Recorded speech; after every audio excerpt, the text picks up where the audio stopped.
Sebelum nonton, jangan lupa subscribe dulu ya guys. Thank you. Dan insya Allah tema kita pada pertemuan kali ini masih membahas tentang ma'ani la ilaha illallah. Makna-makna la ilaha illallah. Kemarin yang sudah makna la ilaha illallah adalah la khaliqa illallah, la rojiqa illallah, la malika illallah. La khaliqa illallah, tidak ada pencipta kecuali Allah. La rojiqa, tidak ada yang memberi rezeki kecuali Allah. La malika illallah, tidak ada yang merajai kecuali Allah. Lalu yang keempat adalah al-waliyu, wali yang mewakili.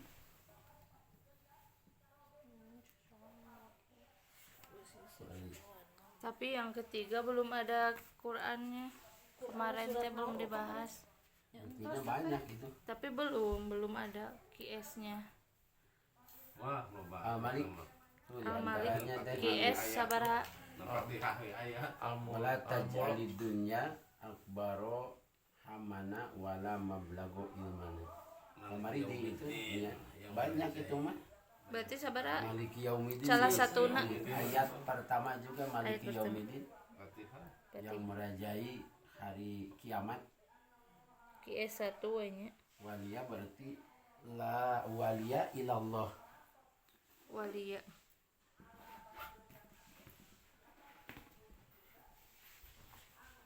La walia ilallah. La walia ilallah. Arti al-wali yaitu pelindung. Bisa pelindung, juga bisa pemimpin. Pelindung. Pelindung, pemimpin, penolong, itu al-wali. Rasulullah Shallallahu Alaihi Wasallam pernah ditodong pedang, mau dibunuh oleh orang kafir. Kata orang kafir, siapa yang bakal menolongmu dari pedangku ini, wahai Muhammad? Kata orang kafir itu. Rasulullah hanya mengatakan Allah, dan pedang itu pun terjatuh.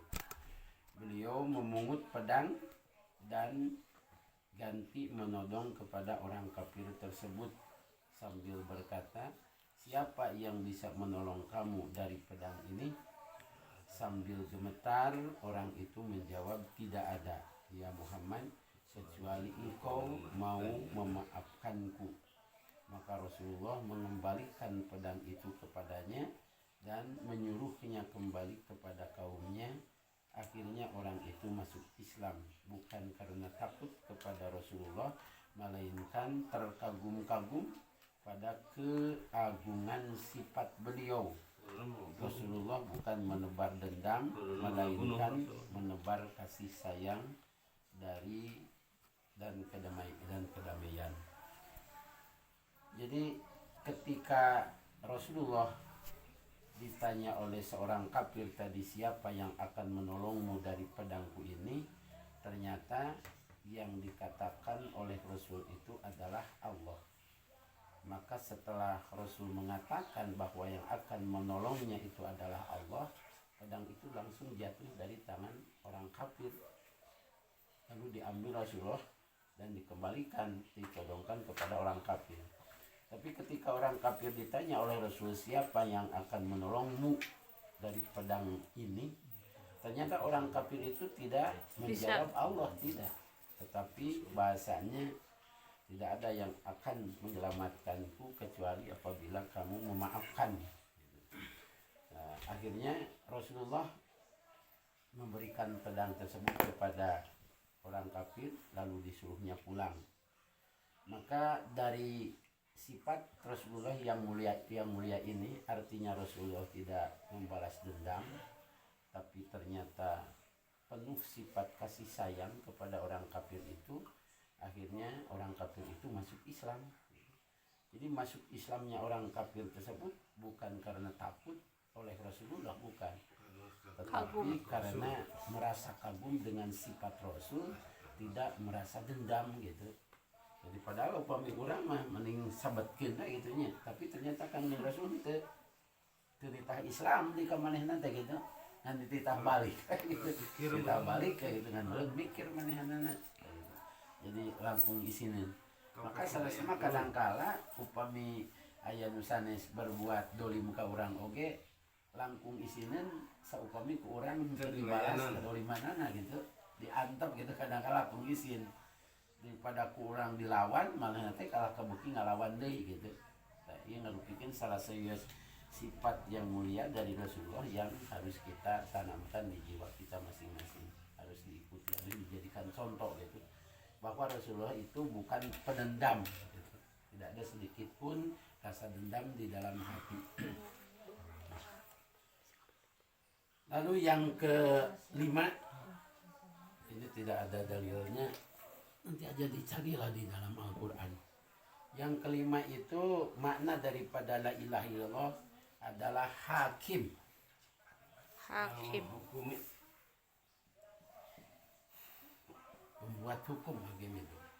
Berarti kalau dikatakan pakai la ilaha, jangan la hakimah.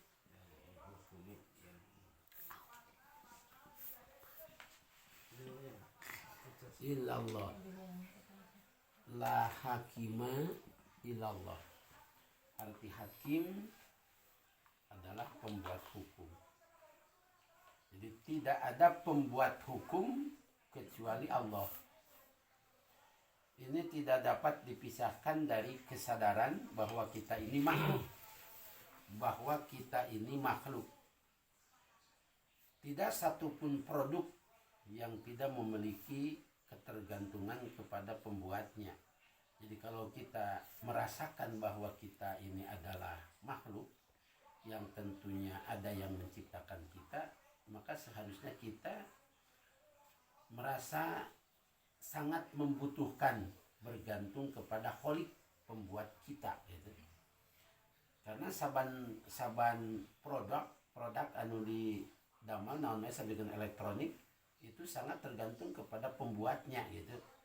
Pan lamun rusak teh gitu nya, maka nu diperyogikan teh saha nu nyieun ieu produk gitu. Ta urang oge didamel ku Allah Subhanahu wa taala, artina salamina urang ngabutuhkeun Allah Subhanahu wa taala gitu. Tidak mungkin seseorang yang merasa dirinya itu diciptakan oleh Allah Subhanahu wa taala tetapi tidak mempunyai ketergantungan kepada Allah, itu tidak mungkin. Tapi yang sangat mungkin setiap kholik pasti dibutuhkan oleh makhluknya gitu. Itu diantaranya. Lalu yang keenam dari la ilaha illallah itu amirun. Amirun artinya yang memerintah. Jadi la amiro illallah, la amiro illallah, tidak ada yang memerintah kecuali Allah. Jadi tidak ada yang memerintah kecuali Allah.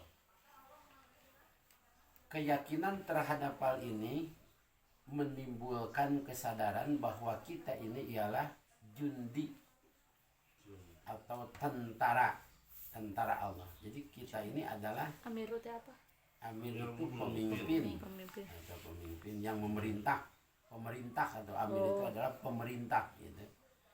Jadi kalau kita merasa bahwa Allah Subhanahu wa taala adalah pemerintah, maka keyakinan terhadap hal ini menimbulkan kesadaran bahwa kita ini ialah jundi.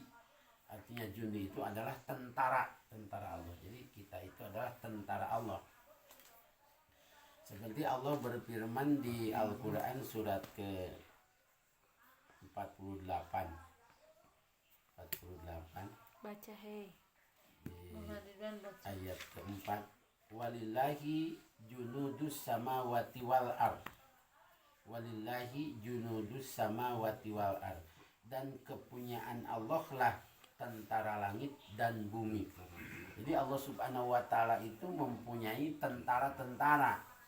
ada tentara Allah yang ada di langit. Yang dimaksud tentara Allah yang ada di langit itu para malaikat gitu. Makanya sering Allah Subhanahu wa taala menurunkan tentaranya ke dunia itu untuk membantu kaum muslimin menghadap orang-orang kafir. Itu sering terjadi. Seperti ketika terjadi perang Badar, itu Allah Subhanahu wa taala menurunkan tentaranya, yaitu para malaikat, untuk membantu tentara-tentara muslim menghadapi orang-orang kafir. Di mana tentara-tentara Allah itu sulit untuk dikalahkan karena memang tidak kelihatan kan.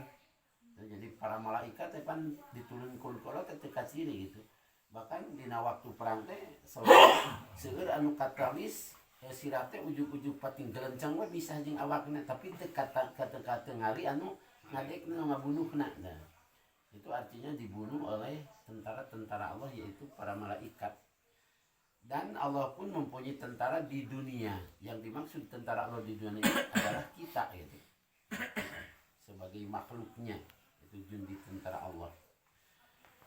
Sebagai prajurit sudah tentu merasakan adanya sebuah jalur komando yang harus ditaati.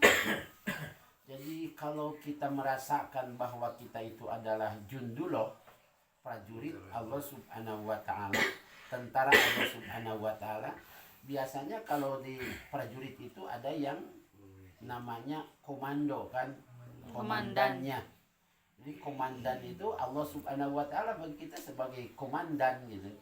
Artinya setiap jundi atau tentara itu selamanya menunggu perintah daripada komandonya gitu. Jadi kita juga harus selama menunggu kepada perintah Allah sebagai komandan kita gitu. Jadi apapun yang diperintahkan oleh komando kita yaitu Allah, maka segeralah itu dilaksanakan oleh kita. Kan biasanya upami ayeuna prajurit tentaranya komando geus marentah hiji perkara, upami teu ngalaksanakeun langsung biasa dipecat gitu. Biasa dipecat, biasa dihukum. Berarti kita pun apabila tidak melaksanakan perintah dari Allah, di mana Allah itu merupakan komando kita, bisa jadi kita dipecat gitu, tidak diakui oleh Allah Subhanahu wa taala sebagian makhluk yang mulia gitu. Bisa wae gitu. Itu tong komando lah ku guru we nya. Nah, upami urang teu nurut kana jadi guru, di mana guru marentahkeun ngalaksanakeun PR urang henteu kan, sakedikna meureun urang teh disetrap lah, itu baheula mah. Tapi di zaman ayeuna mah setrap teh teu aya meureun nya. Baheula mah di zaman mah ditangtungkeun gitu, dihareup ngabor eta mah mungkin teu aya gitu ceula gitu.